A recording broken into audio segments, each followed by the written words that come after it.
ایک بہت غلط مشہور کرائی گئی ہے کہ آپ قرآن کے ترجمے پڑھتے ہیں، قرآن کے ترجمے سب صحیح نہیں ہوتے. اوکے، قرآن کا ترجمہ اگر صحیح ہے تو وہ بات صحیح ہے، اگر قرآن کا کوئی غلط ترجمہ آپ کو پیش کرے تو وہ غلط ترجمہ ہے. ٹھیک ہے نا؟ اللہ قرآن جو کہہ رہا ہے وہ صحیح ہے، قرآن جو نہیں کہہ رہا ہے، کوئی غلط قرآن سے نسبت دے رہا ہے وہ صحیح نہیں ہے، وہ جھوٹ ہے. اب یہ وہابیوں نے یہ جھوٹ مشہور کر دیا ہے کہ قرآن میں یہ لکھا کہ آپ اللہ کے سوا کسی اور کو نہیں پکار سکتے. قرآن میں ایسی کوئی آیا نہیں ہے. اگر آپ کو میری بات پہ شک ہے تو پلیز آپ مہربانی کریں، میرا جو مناظرہ ہے آپ کو یہی سوچ کے حامل مولوی صاحب اٹک کے بہت بڑے عالم محقق خلیل احمد صاحب یہاں پہ آئے تھے، 3 گھنٹے کے ساتھ ان سے مناظرہ ہوئی ہے. انہوں نے ایک آیت پڑھی ہے، میں نے ایک آیت کا جواب دیا کہ یہاں پر یہ نہیں ہے کہ تم اللہ کے علاوہ کسی اور کو نہیں پکار سکتے، یہاں پہ یہ ہے کہ اللہ کے علاوہ کسی اور کی عبادت نہیں کر سکتے. عربی جو لفظ ہے دعا یدعو، اس کا وہابی حضرات کیا ترجمہ کرتے ہیں؟ پکارنا، کہ اللہ کے علاوہ کسی اور کو پکارو تو مشرک. تو پھر تو ابھی آپ نے ادھر کال کیا نا، اللہ یاری صاحب میرے بات کا جواب دے دو، پھر آپ مشرک ہو گئے. مشرک ہو گئے کیونکہ آپ نے مجھے پکارا ہے، یہ پکارا اور یہ کوئی فرق ہی نہیں کرتا. شرک ہر جگہ شرک ہے. آپ ابھی اللہ کی عبادت، غیر اللہ کی عبادت کریں نا، غیر اللہ کی عبادت کریں، میری عبادت کریں، آپ مشرک بن گئے. اب یہ تو نہیں کہہ سکتے کہ یہ تو سامنے بیٹھا میں اس کی عبادت کر سکتا ہوں. اور بھائی وہ غیر اللہ کی عبادت کریں گے، وہ سامنے جس کی عبادت کریں وہ سامنے یا پیچھے، اس سے فرق نہیں پڑتا، آپ مشرک ہو گئے. اسی طرح اگر غیر اللہ کو پکارنا شرک ہے تو آپ مشرک ہو گئے. عرض یہ ہے کہ یہ فقرہ عربی زبان میں دعا یدعو یہ 2 معنوں میں آتا ہے، عبادت کے معنوں میں اور پکار کے معنوں میں. اس کا جو اصل مفہوم ہے قرآن مجید میں جہاں بھی استعمال ہوا ہے، یہ پکارنے کے معنوں میں نہیں ہے. یہ کس کے معنوں میں ہے؟ یہ جس کو وہاں بھی استدلال کر کے لاتے ہیں نا، البتہ پکار کے معنوں میں بھی استعمال ہوا ہے. رب انی دعوت قومی لیلا ونہارا فلم یزدہم دعائی الا فرارا. یہاں پکار کے معنوں میں کہ میں نے اپنے قوم کو دن رات پکارا ہے. حضرت نوح علیہ السلام نے کہا کہ لیکن میری پکار نے ان کو صرف کیا ان کے فرار میں، حق سے فرار کرنے میں اضافہ کیا. لیکن قرآن میں جو وہابی حضرات دلیل لے کے آتے ہیں کہ غیر اللہ کو نہیں پکار سکتے، وہ پکار مراد نہیں ہے، وہاں پہ عبادت مراد ہے. آپ غیر اللہ کی عبادت نہیں کر سکتے. جو مخصوص ہے اللہ کے لیے وہ عبادت ہے، غیر اللہ کی آپ عبادت نہیں کر سکتے بلا شک بلا ریب. لیکن غیر اللہ کو آپ مخاطب کریں، کافر کو، مسلم کو، دیوار کو، جس چیز کو مخاطب کریں، کوئی حرام نہیں ہے، کوئی حرام نہیں ہے. کوئی پیغمبر صلی اللہ خود آپ کی کتاب میں موجود ہے، آپ کی کتاب میں موجود ہے کہ عمر گئے تھے خانہ کعبہ میں، عمر نے حجر الاسود کو مخاطب کیا، کہا کہ مجھے یقین ہے کہ تو نہ ضرر دے سکتا تھا نہ نفع دے سکتا، لیکن میں نے پیغمبر کو دیکھا تھا، پیغمبر نے تجھے چوما ہے. تو عمر کافر ہو گیا، اس نے ایک پتھر کو خطاب کیا. اسی وقت امیر المؤمنین علیہ السلام نے کہا کہ نہیں، یہ مدد دے سکتا ہے، آپ کو نہیں معلوم. رسول اللہ صلی اللہ علیہ وسلم نے فرمایا ہے کہ یہ قیامت کے دن آ کے شہادت دے گا حجر الاسود، مومنین کا حجر الاسود شفاعت دے گا، شہادت دے گا کہ کون کون ایمان والے ہیں. تو یہ نہیں کہ یہ مدد نہیں کر سکتا، تو بہرحال یہ نفع نہیں دے سکتا.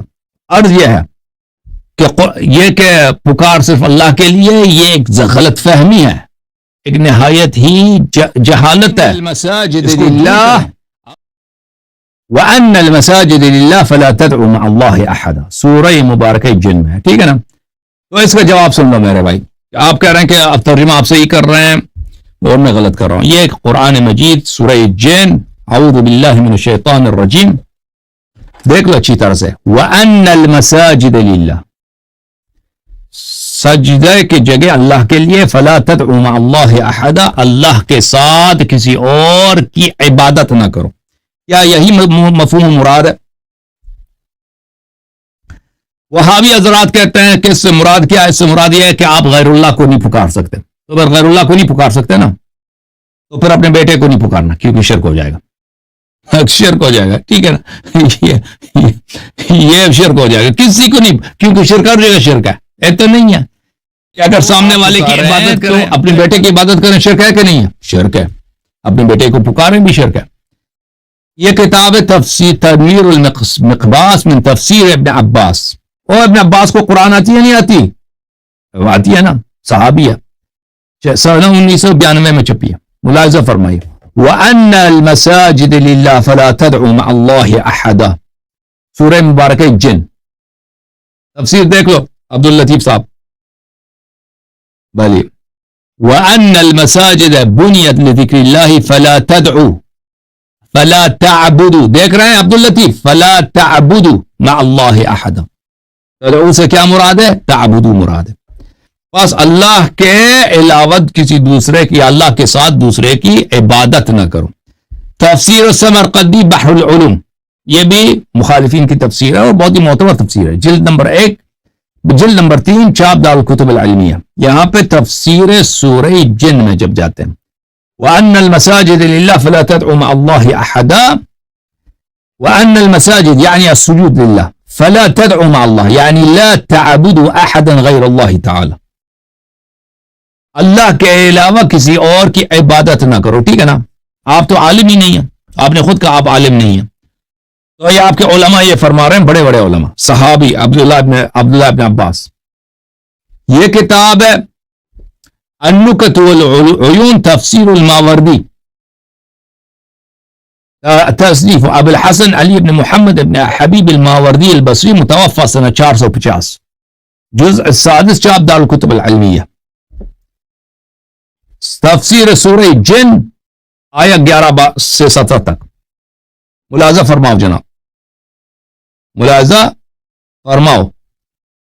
وَأَنَّ الْمَسَاجِدَ لِلَّهِ فَلَا تَدْعُوا مَعَ اللَّهِ أَحَدًا، تفسیر کیا؟ فَلَا تَدْعُوا مَعَ اللَّهِ أَحَدًا أي فَلَا تعبدوا معه غيره، اللہ کے علاوہ کسی دوسرے کے ساتھ، اللہ کے ساتھ دوسرے کی بھی عبادت نہ کرو.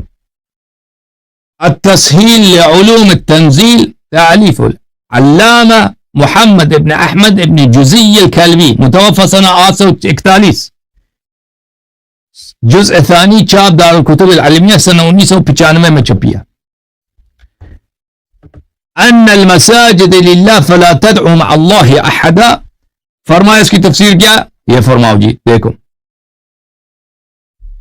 فلا تدعوا مع اللہ احدا ای لہذا السبب فلا تعبدوا غیر اللہ، غیر اللہ کی عبادت نہ کرو. اوکے جناب.